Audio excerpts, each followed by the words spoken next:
نحمده ونصلي على رسوله الكريم أما بعد فأعوذ بالله من الشيطان الرجيم بسم الله الرحمن الرحيم قل إن كنتم تحبون الله فاتبعوني يحببكم الله ويغفر لكم ذنوبكم والله غفور رحيم فقال الله تعالى في مقام آخر لقد كان لكم في رسول الله أسوة حسنة لمن كان يرجو الله واليوم الآخر وذكر الله كثيرا. قال النبي صلى الله عليه وسلم المرء مع من أحب أو كما قال عليه الصلاة والسلام. অতঃপর দারুল উলুম মাদ্রাসা কর্তৃক আয়োজিত সাপ্তাহিক শিক্ষা সেমিনারের সম্মানিত সভাপতি, সুদক্ষ পরিচালক ও আমার সামনে উপবিষ্ট সবুজ বাংলা দূর দূরান্ত থেকে আগত একবিংশ শতাব্দীর আশিকে রাসূল ও সম্মানিত প্রিয় ছাত্রবন্ধুরা, সকলের প্রতি আমার অন্তঃস্থল থেকে শুভেচ্ছা ও মোবারকবাদ।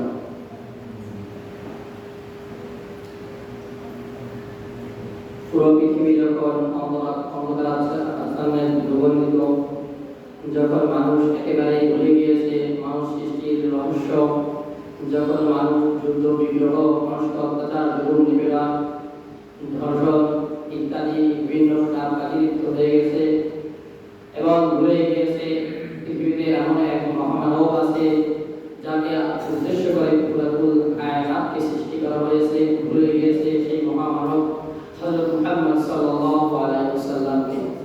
এমন এক নারী সবাই দারুল উলুম মাদ্রাসা থেকে আয়োজিত শিক্ষা সেমিনারে বিষয় দেওয়া হয়েছে রাসূল সাল্লাল্লাহু আলাইহি ওয়াসাল্লামের আদর্শ ও তার মহব্বত। উক্ত বিষয়ে বক্তাবৃন্দ অনেকে আলোচনা করেছেন, অনেক সুন্দর উপস্থাপনা করেছেন। আল্লাহ তাআলা চাহে তো আপনাদের সম্মুখে এই বিষয়ে আমি কিছু বলার চেষ্টা করব। আল্লাহ তাআলা তৌফিক দান করুন। একবার হযরতে আয়েশা রাদিয়াল্লাহু তাআলা আনহার নিকট কিছু সাহাবীগণ তিনারা গিয়ে প্রশ্ন করলেন, রাসূলুল্লাহ সাল্লাল্লাহু আলাইহি ওয়াসাল্লাম আদর্শ কি ছিলেন, তার চরিত্র কি রূপ ছিল? আমাদের আয়েশা রাদিয়াল্লাহু তাআলা আনহা বলেছিলেন, তোমরা কি কোরআন শরীফ পড়ো না? তখন তিনারা বলেছিলেন, হ্যাঁ, রাসূলুল্লাহ সাল্লাল্লাহু আলাইহি ওয়াসাল্লাম বলেছেন এই কোরআন শরীফের পুরা কোরআন শরীফই হলো রাসূল সাল্লাল্লাহু আলাইহি ওয়াসাল্লামের আদর্শ। একজন আদর্শ মানব যার আদর্শ মনে পৃথিবী চলবে, এমন একজন মানুষ হতে হবে যা জন্ম থেকে মৃত্যু পর্যন্ত প্রত্যেকটা কাজ, প্রত্যেকটা কথার মধ্যে মানুষের হালত, মানুষের অবস্থা, ভালো খারাপ প্রত্যেকটা দিক নির্ণয় করে দেবে এবং মানুষকে জুলুম, অত্যাচার, খারাপ বিভিন্ন গুনাহ থেকে মুক্তি দিয়ে একজন পরিপূর্ণ মানুষ হিসেবে গড়ে তুলবে। এমন এক আদর্শ প্রত্যেকটা মানুষের দরকার। পৃথিবীর ইতিহাসে পরিপূর্ণ একজন আদর্শ মহামানব হিসেবে একজনই ছিলেন, এই ছিলেন হযরত মুহাম্মদ রাসূলুল্লাহ সাল্লাল্লাহু আলাইহি ওয়াসাল্লাম। সম্ভবত ডক্টর মুইজ দুবাইলি অথবা অন্য একজন বিজ্ঞানী লেখক, এনাকে একবার জিজ্ঞাসা করা হয়েছিল যে আপনি পৃথিবীতে এত এত বই থাকতে আপনি একজন মুসলমানদের একজন ধর্মীয় নেতাকে নিয়ে আপনি বই লিখেছেন, যদি বইটির নাম ছিল দা 100, কিন্তু ওই বইয়ের মধ্যে আবার শুরুতেই মুহাম্মাদের কাহিনী জুড়ে দিয়েছিলেন কেন?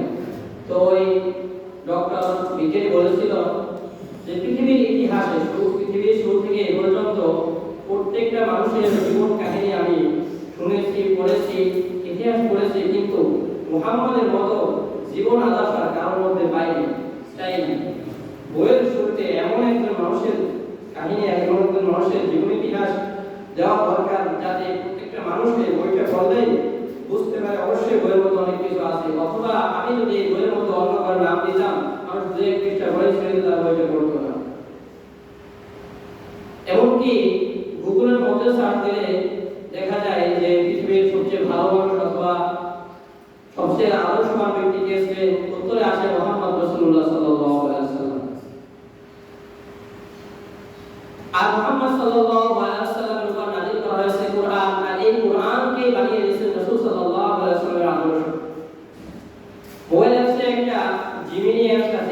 মধ্যে জিজ্ঞাসা করেছিলাম যে পৃথিবীর মধ্যে কোরআন শরীফ যে নাযিল হয়েছে, এমন কোরআন শরীফ নাযিল হয়েছে এই কোরআন শরীফ মতো কি অন্য কোনো কিতাব বা গ্রন্থ কেউ কি বানাতে পারবে কিনা বা কেউ লিখতে পারবে কিনা।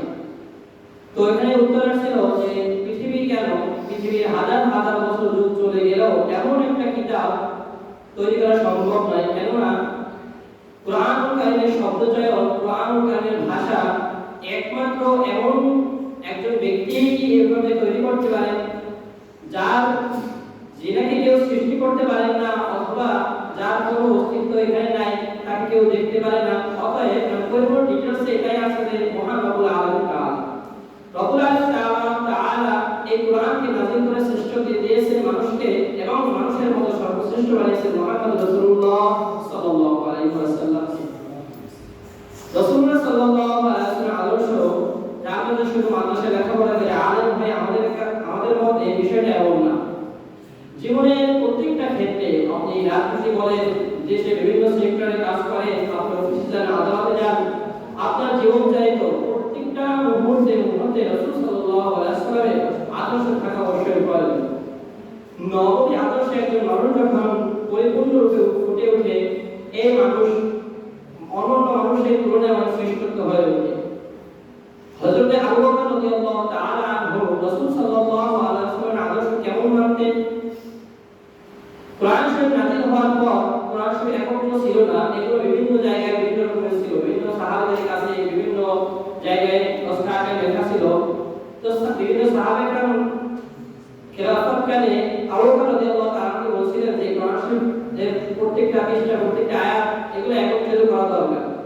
রাসূল সাল্লাল্লাহু আলাইহি ওয়াসাল্লাম এই সাহাবী হযরত আবু বকর রাদিয়াল্লাহু তাআলা তিনি বলেন রাসূল কেমন করে গিয়েছেন, অর্থাৎ আবু বকর রাদিয়াল্লাহু তাআলা আনহু রাসূল সাল্লাল্লাহু আলাইহি ওয়াসাল্লাম কেমন মানতেন, যেমনই রাসূল সাল্লাল্লাহু আলাইহি ওয়াসাল্লাম করে গিয়েছেন ঠিক তদ্রুপ এমনই মানতেন। কেননা রাসূল সাল্লাল্লাহু আলাইহি ওয়াসাল্লাম বলে দেন না এই কাজটা করতে, ওই কাজটা যেভাবে বলে গেছেন ওইভাবেই করতে।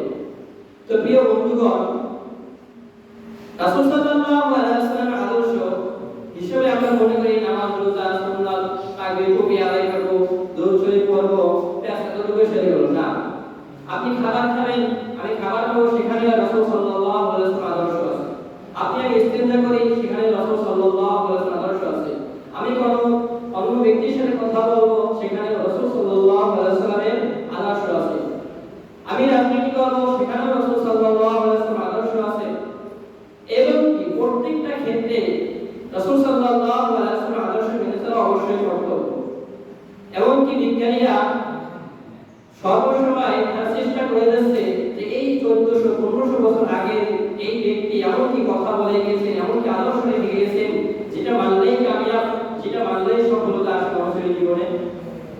তো রাসূল সাল্লাল্লাহু আলাইহি ওয়াসাল্লামের বিভিন্ন সুন্নাত, বিভিন্ন আদর্শ নিয়ে আলোচনা করতে গিয়ে প্রতিবারে প্রত্যেকটা বিজ্ঞানী এটাই খুঁজে পেয়েছেন যে এমন এক ব্যক্তি দ্বারা পরিচালিত এই আদর্শ, যে ব্যক্তির মধ্যে কখনো ছিল না মিথ্যা, কখনো ছিল না অহংকার, যে ব্যক্তির মধ্যে কখনো ছিল না অভিমান, কখনো রাগ করে কাউকে মারতেন না, কখনো কারো প্রতি নিজের রাগ দেখাইতেন না, এমনকি সব সময় নম্র আচরণ, ভদ্র ব্যবহার করতেন। এখন যদি কেউ বলে ইসলাম হলো শান্তির ধর্ম, ইসলাম থাকে শান্তি মতো, এত যুদ্ধ বিগ্রহ কেন? হ্যাঁ, এখানেও রাসূল সাল্লাল্লাহু আলাইহি ওয়াসাল্লামের আদর্শ আছে।